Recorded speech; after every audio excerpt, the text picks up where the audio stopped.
My mom was married 7 times and taught us that you never left anyone. No matter if they were horrible to you, took all your money and treated your kids like garbage. What did your parents teach you that you had to unlearn? My mother is convinced all clothes are too tight unless they are falling off you. I looked like a ragamuffin for years until my rich sister-in-law pulled me aside. She told me, "Sweetie, I'm gonna take you shopping before you ever have to attend any job interviews looking like that." Old-fashioned Southern racism. When I was old enough to really think about it, I knew it was wrong.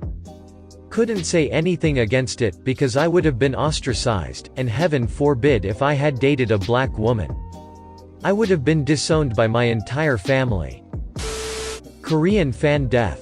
For those who don't know about this, Korean people believe that if you sleep with a fan on with all windows and doors closed you will die. Still can't convince my parents that this is a myth. My mother is the anti-vaxxer, Coney 2012, chemtrails type person. I believed every lie she told me, and of course I told everyone at school this info. It gained me a reputation as the weird kid, and nobody believed me for a long time. That the garbage disposal will not trigger a nuclear reaction, and blow up half the world within 5 seconds of being turned on without cold water running. That was a tough one to unlearn. My mom is obsessively clean. It took me a couple years into my marriage to stop cleaning to her standards. I am not a dirty person, but I don't have a fit about a little dust on the baseboards. She should see my carpet right now. I've been sewing. There are scraps and threads all over. She'd twitch. Cooking chicken. Until college, I thought that chicken was supposed to be dry. I hated it. My buddy cooked me chicken parmesan and it was the best chicken I ever had. When I was growing up, my parents had a list of things they thought I should do to become a man. They'd warn me that I would never get a wife if I was a picky eater, couldn't fix a car, or didn't know how to do manly things. I gave it my best effort to improve their ideals, but in the end I found that it didn't matter. While having those qualities were helpful in life, I found that they really didn't matter in a relationship. I was able to find a great girlfriend who accepted me for who I am. She even lets me keep my rubber duckies in the bed with us at night. They taught me to never disagree with anything. In my household there was no such thing as no or why. Edit. I'm glad a lot of you are starting to be able to get over this bad programming, and speak up if you disagree with something. Most parents want the best for you and they do try their best, but they don't get everything right. I do not have to say sorry for everything. I used to say, "I'm sorry" for everything. Reached for the same cookie? Sorry. We had different opinions and you're frustrated? Sorry. Didn't grab the right bag of groceries out of the truck? Sorry. I said sorry for everything, even when cashiers didn't have nickels to give me back at change. I apologized for me causing them that inconvenience. Unlearning that is still a struggle at times. My good Christian mother told me that only black people and poor women breastfed. This was very confusing.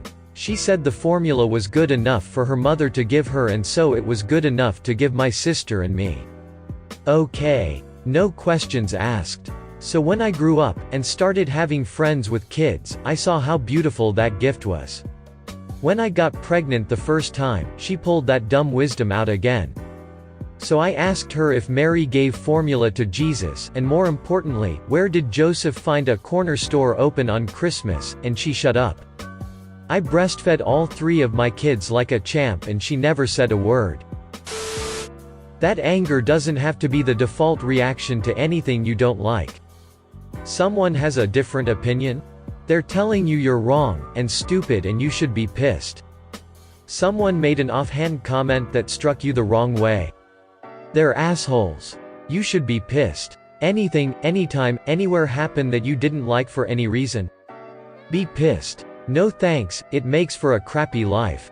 Edit. Wow, you guys. I'm glad that this is something positive for everyone, and a lot of people have asked how to do this, for themselves or others. So instead of trying to reply to everyone, I'll give the short answer here. First, realize that being angry at everything is going to make life pretty horrible.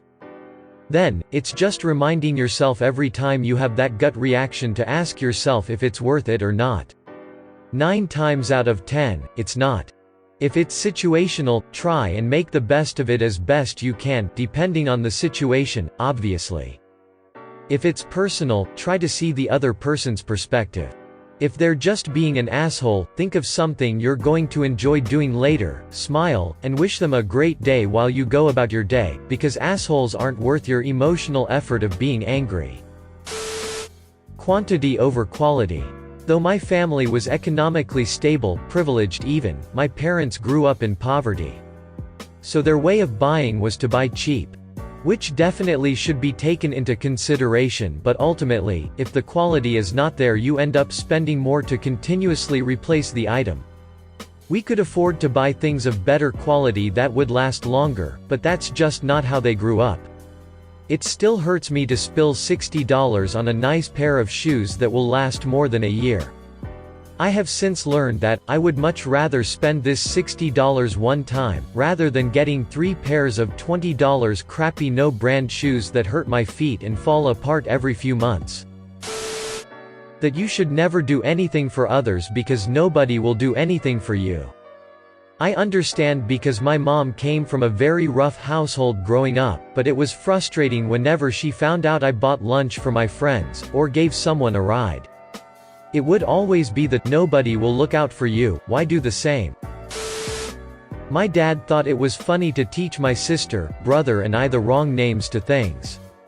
Sister confuses plates and bowls. Brother confuses forks and spoons. I get confused with beetroot and capsicum. I get it right most of the time now. Edit, I haven't seen Dogtooth, never heard of it until today, yes I'm Aussie. Dad wasn't abusive, it was a funny prank on his children. I still love him. My mother told me I had another middle name one day. Aloysius. I hated it, of course, but eventually came to terms with the idea. It was years later that she realized I had been writing an extra middle name on literally everything that required my full name, and asked me why I was doing such an odd thing. She had forgotten what she had done. When I told her, she laughed at me for about an hour straight, tears rolling down her face, laughing so hard she peed herself. Yeah, thanks. She taught me capsicum seeds were poisonous. They aren't. She really believes this one though. A bunch of other stupid stuff.